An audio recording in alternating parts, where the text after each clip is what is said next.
Мог ли Итачи знать, кто такой Кашин Коджи? Джирайя это Кашин Коджи или все-таки Джирайя погиб?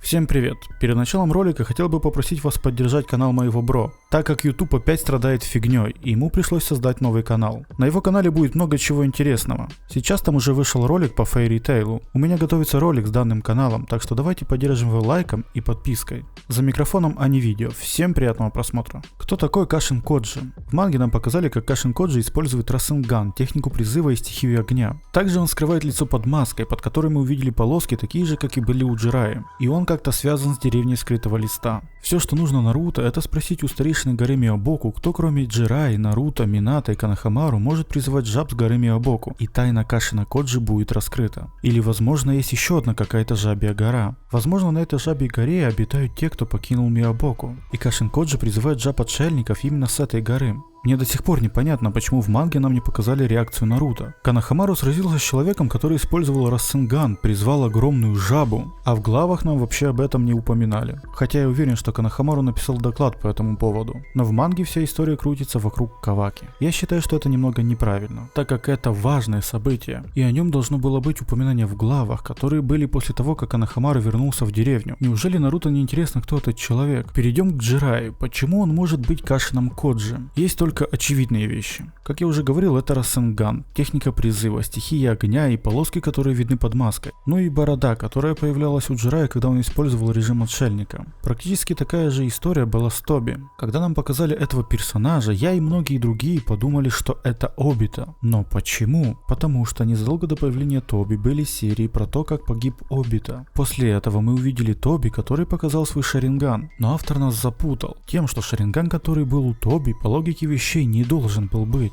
так как эту часть лица ему раздавило булыжником. Потом автор нам сказал, что это Учиха Мадара. И никто больше не сомневался в том, что это Учиха Мадара, только потому, что это сказал автор. Сейчас мне многие пишут, что сам Кишимото сказал, что Кашин Коджи это не Джирайя. Если вы не забыли, то сам Кишимото говорил, что Тоби это не Обита. Автор должен запутать зрителя, чтобы он надеялся видеть какого-то персонажа, но при этом понимал, что это невозможно. И так происходит во многих историях. Приведу пример. Фильм Marvel «Мстители. Война бесконечности». Ходили слухи, что Железный Человек и многие старые герои должны погибнуть, поскольку это их последние фильмы. Даже сами авторы намекали нам на то, что Железный Человек умрет в этом фильме. И все зрители в это верили, но в фильме все было наоборот. Умерли все новые герои, а Железный Человек и старая команда остались живы. Здесь нас автор немного запутал, чтобы сделать непредвиденный поворот сюжета. И приемом запутывания пользуются все авторы. Многие говорят, что после смерти призрак Джирайи тронул Наруто, о том, что Джирайю невозможно достать с глубины океана,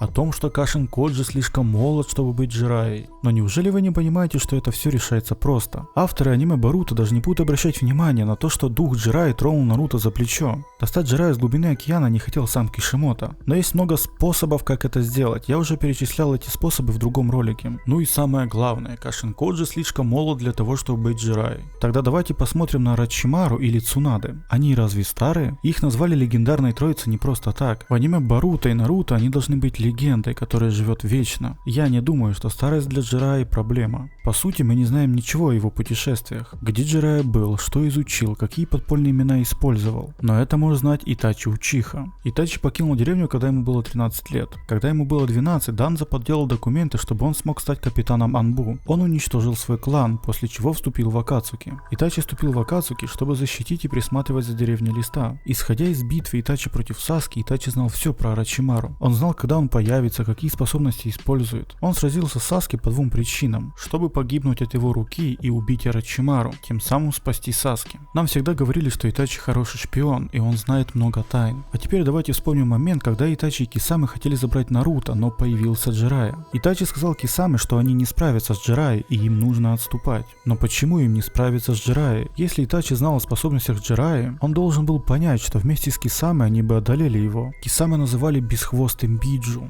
Я думаю, вы помните бой Кисаме против Восьмихвостого. Я думаю, что Кисаме был бы достаточно сильным противником для Джирайи. Тем более с Итачи, который может использовать Аматерасу, Сусана и очень сильное гиндзюцу. Но Итачи сказал, что и не справится с Джирайей, но почему? Может потому, что он знал то, что нам не показали. Возможно, Джирайя в своих путешествиях заполучил огромную силу. Или он был из сильного клана, о котором мы не знали. Что если Итачи знал Джирайю не только как Джирайю? Я уверен, что Джирайя в подпольном мире был известен под многими именами. И я думаю, что одно одно из этих имен могло быть Кашин Коджи. Итачи мог знать о Джирайе то, что нам не показали. Точнее, авторы Боруто нам могут это так преподнести. Мы знаем, что любимая техника Джирайя — это стихия огня. Как мы знаем, Джирайя путешествовал по миру и пытался себе найти ученика, который изменит мир. Но я уверен, что Джирайя опускал руки и думал, что он не сможет уже этого сделать. И он пытался спасти мир самостоятельно. Или он изучил техники, которые бы позволили продлить ему жизнь, чтобы в конечном итоге он не умер и нашел ученика. И возможно нашел технику, связанную со своей же стихией. И это техника Феникса, а именно перерождение. Джирайя умер, но переродился. И он увидел, что появилась новая угроза. Наруто спас мир, но появилась новая организация, которая хочет его уничтожить. И возможно он захотел уничтожить саму суть шиноби, чтобы не было больше войны. Так как даже Наруто, который смог объединить страны шиноби, не смог избавиться от всей ненависти. Так как по сей день есть ниндзя-отступники, которые до сих пор хотят войны. И тут авторы нам покажут истинного ребенка из пророчества, а именно Боруто. Или даже это будет не один Боруто, а Боруто и Каваки. Вот это был бы очень неожиданный сюжетный поворот. Но помните, это всего лишь теория. Я бы хотел очень сильно увидеть Джирайю живым, но я надеюсь, что он не Кашин Коджи. Я, можно сказать, вырос на аниме Наруто. И я бы не хотел, чтобы легендарного героя, который пожертвовал собой, сделали плохим только для того, чтобы повысить рейтинги Боруто. Это все, что я хотел сказать в этом ролике. Давайте наберем столько лайков, сколько сможете. Мне сейчас нужна очень ваша поддержка. Всем спасибо за просмотр, всем удачи и пока.